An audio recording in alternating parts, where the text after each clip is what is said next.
Kwa ihinda rĩa mĩeri mĩingĩ gĩcunjĩ kĩa arĩithia mahiũ a rũrĩrĩ rwa Ũkabi mwena wa maĩ mahiũ gĩcigo-inĩ kĩa ũmbunge kĩa Naivasha kaunti-inĩ ya Nakuru makoretwo makĩrũrũngana kumana na ngucanio cia mĩgũnda na harĩa gĩcukĩro kĩa mĩrigo gĩakĩtwo.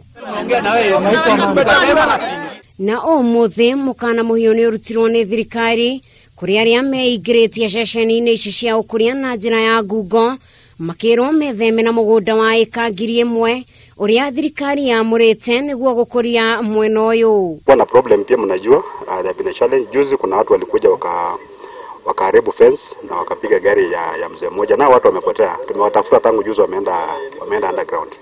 But as we speak now, wale owners wa hiyo shamba wako na free access, wanaendelea kulima, kuna mtu anawasumbua. Tumeongeza security officers katika hii sehemu kuhakikisha kwamba protection ya mali ya watu na serikali na inalindwa vizuri. Akiaria na andĩki a mohoro mwena wa Naivasha, Commissioner wa gĩtarũ kĩa Rift Valley George Natembeya augire atĩ arĩa othe mahinyĩrĩirio kumana na waki wa ceceni ici cia ũkũria nĩ marĩhĩtwo na oho akĩorotereria kara mwena wa ũtheri wa ari hamwe na mwana mwĩreri ta matũra marĩa makuruhanagio na bara na njokanĩrĩro kumana na ngucanio cia mĩgũnda. Tumeita hawa parties pamoja ili tusuluhishe shida. From our records mambo iko very clear, lakini kuja kurao napata watu wanajifanya ni kama kuna confusion kidogo. So we want to make matters very clear na tukuwe na rule of law. Dunia hii maana ni kama hakuna rule of law, mtu anaingia kwa shamba lako na anakatalia.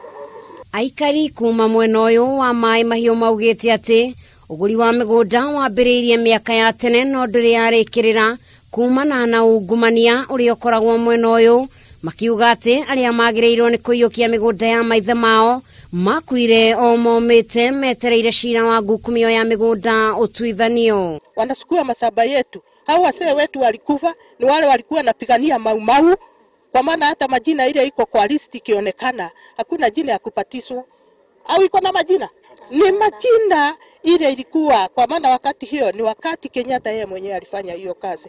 Sasa tunasido kama mimi naelekea kuseeka sasa na hii saba na iko na document, ni tunaendelea wapi? Kati tulikuwa tukitakiwa kupatiwa between 1987 there, documents zinyakuliwa na wale watu walikuwa kwa serikali wakanyakua. Kwa ihinda rĩrĩ aikari aya metereire kuona kana nĩ mekũiguĩrwo tha, makiuga macakaĩte kwa ihinda rĩa mĩaka mĩingĩ o metereire kũiyũkia kĩrĩa kĩrĩ kĩao. Ngĩribotera Kameme TV, njĩtagwo Njeri wa Wambui.